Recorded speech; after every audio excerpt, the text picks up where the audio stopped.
Caught you. Welcome. Happy Friday. Happy Friday. Welcome, everybody. Episode 40 of Two Chaps, Many Cultures here on a wonderful late summer time, I guess, here in the US. Here in the Northern Hemisphere. In the Northern Hemisphere. Yeah. Happy Friday, everybody. Shabbat Shalom, and whatever greeting you prefer on a Friday. It is Two Chaps, Many Cultures, and my mic is further away from me than it usually is because you see I'm at a different space. It looks totally weird. And maybe I sound a little weird, so I'm bringing the microphone a little bit closer. How's that? Ha ha. It's very, very radio-like. Absolutely. Absolutely. Yes. And how are you, mate? Good week? I'm shocked. I'm really shocked that you would approach this topic. Really, really, Brett. Well, I know that you have certain views on the topic of culture shock, but it just happened to come up again yesterday. I think we as people who teach the work that we do with people that move all around the world, we sometimes are confronted with the fact that we just throw this term of culture shock at people as a preparatory type of term to say that there is something ahead of you that you might not have encountered before. And right. And then there is the question is, so tell me, what is culture shock? People will say that, what's culture shock? I've heard it. What is it? Yeah. And so that's basically, it might sound rudimentary, but it actually is a valid thing that has happened. I've got my experience. I may term as culture shock, but I guess simply put it is, when you're in an uncomfortable, most people would define it when you're in an uncomfortable environment or an unfamiliar environment, such as when you move to a new culture, when you're living in a new culture for an extended period of time, and you're experiencing all the differences, both professionally and socially, that you do become a little bit discombobulated, bit uncoordinated at times, and so that is essentially, I guess, what most people would define it as. Yeah. But you have some different views. So I think it's a term that got legs over the years, right? Somebody coined it, and I don't know who's to blame or to praise for it. Somebody came up with that term, and it got legs, and people used it, and that's how terminology sticks, because it has some stickiness. It explains something, right? And it's very in your face. It's very it has some dramatic effect, right? So culture shock, that is something drama. And it is also, I would argue, a very Anglo-Saxon way of marketing a certain concept, right? I think you find this quite often, that if you look at the English language terms we use for scientific stuff or for marketing stuff or for ideas, it tends to be very blunt and in your face, and with some oomph, with some pizzazz, with some shock effect. There, I said it. Oh. And that is part of an I think an Anglo-Saxon cultural trait of being the squeaky wheel, and being loud, and being seen and heard, and being okay with showing up, and not just showing up, but appearing, right? And many other cultures have a, dare I say, more modest or a less assertive way of presenting themselves, and they may not use the same terminology. In my language, for instance, culture shock is the literal translation, Kulturschock. They use the exact same term. However, I have yet to see it used as much in our context in German literature as it is used in English language. So the reason why I'm struggling a little bit with the term is because of the term shock. I understand the concept. It's supposed to rattle people. Say, hey, wake up, there's going to be something that's not going to be nice for you, or there's a potential of things that you may not like. My friend Pellegrino Riccardi, who's British Italian and now living in Norway, he's living the intercultural life himself. He uses the trifecta: uncommon, unfamiliar, and uncomfortable. So those are the things that will come at you. It will be uncommon or unknown to you at first. It will be unfamiliar, and some of it you may not like. Is it shocking, though, is my question. What is shock? How would you define shock? To me, shock is something that comes from the medical field, from trauma research, from something that is such a strong impact that it shatters your core, that it really doesn't let you just pivot. It knocks you over and knocks you out for a while, and it will take a while for you to recover and come back the same person. You may never come back the same person from a shock. A shock is a heart attack. A shock is being a part of a traffic accident. A shock is losing a family member. A shock is having a stroke and trying to come back from everything that entails. To me, that is what the term shock describes. It's a deep. It goes at your core existence, and it throws into question: is your core existence going to continue after this? Now, is every experience of entering a different culture, a different set of normals, a different set of behaviors, is that truly that? Does it really shock you at the core? Or is it just that you won't find your favorite food, that the Vegemite that you get in the US isn't as fresh as the one you get at home, or that I can get my German bratwurst and my pretzels and my beer? I'm oversimplifying, but is that truly shocking? Is it shocking to see people in the United States wearing their guns openly, which they don't do in Europe? Do I find that shocking, or do I just find that irritating? So I think the words that we use create some of the meaning. So that's why I'm a bit at odds with the term shock, because if it's truly shocking that you have to wear, as a woman, you have to dress differently because now you find yourself in a conservative Muslim environment, if that is a shock to you, then maybe your preparation was a bit off, or you went into that experience with the wrong expectations. And maybe if that rattles your core values, then maybe we need to talk about a little more than just a cultural transition. So I could go on for an hour about this, because it really, I'm going to be honest, it bothers me. I don't think shock is the appropriate term. I don't know how you feel about that. Well, because I've had experience in this and doing it, and I tell people, and it surprises people, because I came to what would essentially be pretty, to some people's eyes, a comfortable move coming from my country to the US, where they spoke English and I thought everything was the same. I would actually describe some of that taking place. It was a deep shock for me, and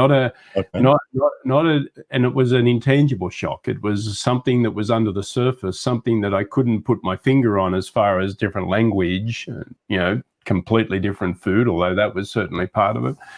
But I actually do describe a little bit of an impactful time where I can measure the person that I was before and the person that I was after as very different people. Okay. I approach relationships differently. I approach business differently. I approach, and of course, this is why I do the work I do, and I find it so fascinating now, because I get to explain this. But I do agree with you that it's probably, the term shock is, yes, it's meant to instill a fear response, to say, okay, I really need to pay attention to this. And I would argue that you probably do. You probably need to prepare yourself for it. But it can be a positive thing. It can be a growth. So that's why Simon Sinek says, nothing happens unless you're uncomfortable. That's where you're hyper aware. Your antennas are up. You're finally in a different situation where you're being asked to stretch and move outside of your comfort zone. And so a lot of learning comes with it. So to prepare people, it's more like saying, embrace it, right? It will happen anyway, to a certain degree, whatever your personal resilience is to it. But embrace it and move through, ride the wave, the ups and downs for whatever they are, and use them as a real learning experience. Yeah. Now, here's my question though. If the term shock is supposed to instill fear or the anticipation of pain, are we not alarming our reptilian part of the brain? I forgot what it's called. Is it the limbic, or it's our very primal part of our brain that decides probably only a handful of things, if that at all. So it's either fight or flight. It's either breathe or die. It's either engage or run away. So if we're engaging that part of our brain, aren't we triggering our gut reflex and our non-Homo sapiens brain, our neocortex that has the ability to distinguish between, hey, this is different. I may not like this, but let me analyze it before I jump to a conclusion, right? So I'm not sure. I'm not a psychologist or a neuroscientist. I'm just curious. Is it smart to alarm that part of our brain that does the knee-jerk reaction, or would it be smarter to bypass that and say, yeah, let's not be shocked. Let's not go into this with the expectation of either excellent or catastrophic. Let's go into it with, hey, what could this possibly be? I'm curious. Oh yeah, absolutely. And so the amygdala, which you talk about, obviously, is what I've kind of been reading about, and that is obviously that fear or flight.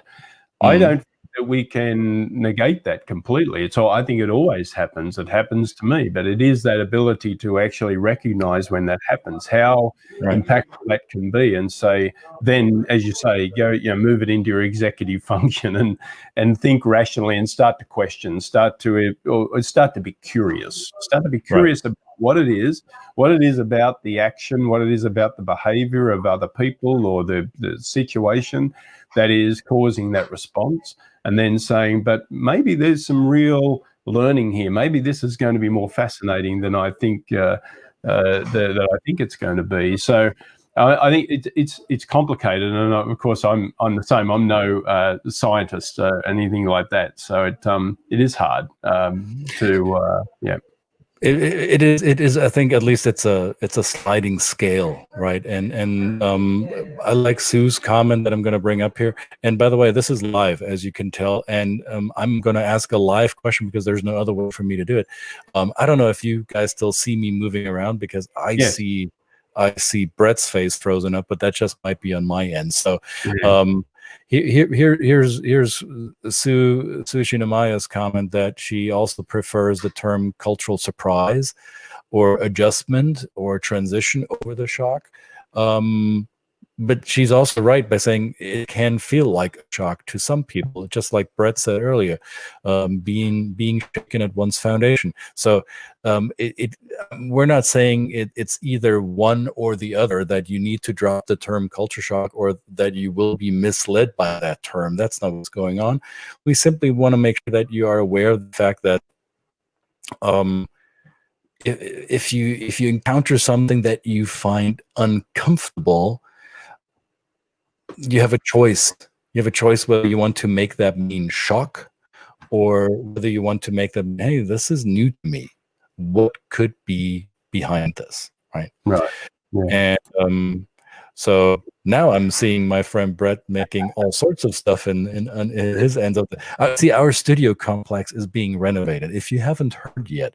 So there's sounds in the background because there's contractors in the house. We're getting soundproof walls now, and we have hundreds of volunteers helping us with this in our Two Chaps Many Cultures headquarters, the downtown tower, and Brett is playing some tricks on us because he's hiding behind some black curtains and black walls. So don't be shocked.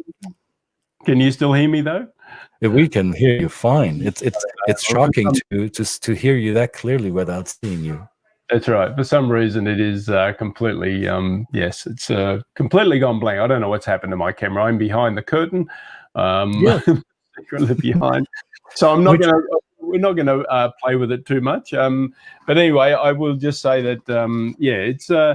I agree with Sue. This is great. Those terminologies that we can possibly adapt to, and it's certainly adapted to the clients that we've had. And their past experiences and reflections on what they've gone through in terms of their experience of being in unfamiliar territory, unfamiliar locations, unfamiliar settings. All of that is valid. And I think for the very definition of it, culture shock has become so ubiquitous. It is really what people bring to us. It's what people say. And so, I think we will work with it. The black curtains. See what the studio is? Yeah, it it's works. under construction. Just because we're under construction doesn't mean we have to stop production. That's the main thing. The show must go on. First rule of entertainment: no matter who is shocked in the audience, no matter who falls over with a heart attack, the show must go on. So keep the tape rolling. That's what we're doing. And I think Brett's camera is back in action. That is awesome. Back in action. That's how that goes. So what we would love to read from you or hear from you is comments about how you experienced something that was in fact shocking, or that came close to the experience of being rattled to your core. I could think of a few experiences like that. Actually, one of them is ongoing. As someone who is an immigrant to the United States, my ongoing experience that comes close to a shock is how ununified U.S. society is dealing with its inequities and its injustices, and also how easily manipulated some portions of the population can be, and be misguided into, I think misguided, that's my personal judgment, misguided into certain belief worlds or realms. So that is a bit, I wouldn't say shocking. It doesn't surprise me anymore because I've gotten used to it. But initially that was something that I was very confused by, and I continue to struggle with coming to terms with that. So a shock doesn't have to be a quick one-time impact. That could be something that's stripping on you over time, and it leaves a residual effect.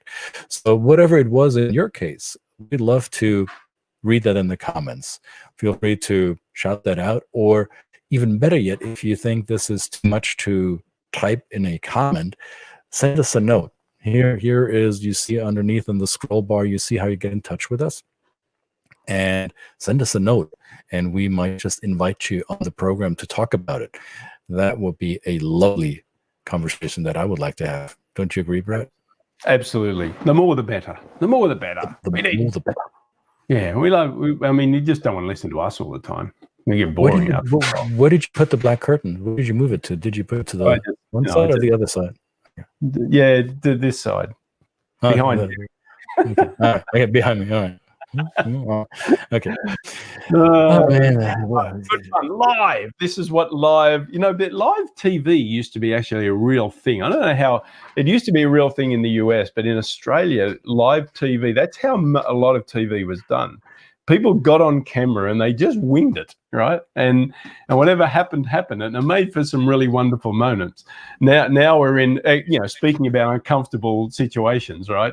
Being in a place where you're completely discombobulated, and when things go wrong, do you just drop in Australia we call them drop your lollies, right? Drop your candy, drop your bag of candy and just walk away, or do you march on? And I look back. I actually do like looking back at some of those videos of where early TV was live, and it was just it was kind of scripted, but it was unscripted, and things went wrong. Now we're in this kind of like everything is so produced. Even reality TV is scripted, rehearsed. And I kind of think maybe that kind of gives us as a society now a false sense of security, that everything is always going to be the same and everything you can trust it and all that kind of stuff. Right. And then when we are forced to go outside our comfort zone, this becomes even more of a shock. I don't know. Right. Maybe. Well, they weren't live, I believe, but if you look at the early Gary Vaynerchuk videos, the guy, like him or hate him, doesn't matter, but you would agree that he has made some dent with his work, and his early videos, they were terrible. I mean, he even encourages people to look at his early videos for people who are afraid to go on camera, or who think, oh, this will be uncomfortable. This might be, I'll be shocked if the black curtain is drawn on me and I don't know what to do. Well, look at those early Gary Vaynerchuk videos and you'll recognize how terrible he was. So none of us will be good at the beginning. I mean, we're just getting out of our diapers here, Brett and I. We're still practicing with us. It is what it is. We're in the 40 50 episodes. I think I'm pretty proud of that, actually. Just so am I. Yeah, we're going to say it every week, but good fun. All right. Well, I like what we're doing. Thanks for joining, Sue and Barbara. I was on Barbara's great. I do encourage you to go back and find Barbara's. Maybe we should put that somewhere in the comments. But Barbara's discussion this morning about the virtual space, our virtual hero, Barbara. Which reminds me, I think I should call you up, Barbara. It's time for you to come on the program. Don't be chicken. That's right. I did send a message. But we're waiting for a response. Love us. Same is true for Sue, by the way. There's a bunch of people out there. You be afraid. We will come shock you. We will shock you into the light. We will shock you into the light. All right. You'll. All right. Happy weekend, everybody. Take care of yourselves. Be safe. And see you back Monday. See you Monday. Bye.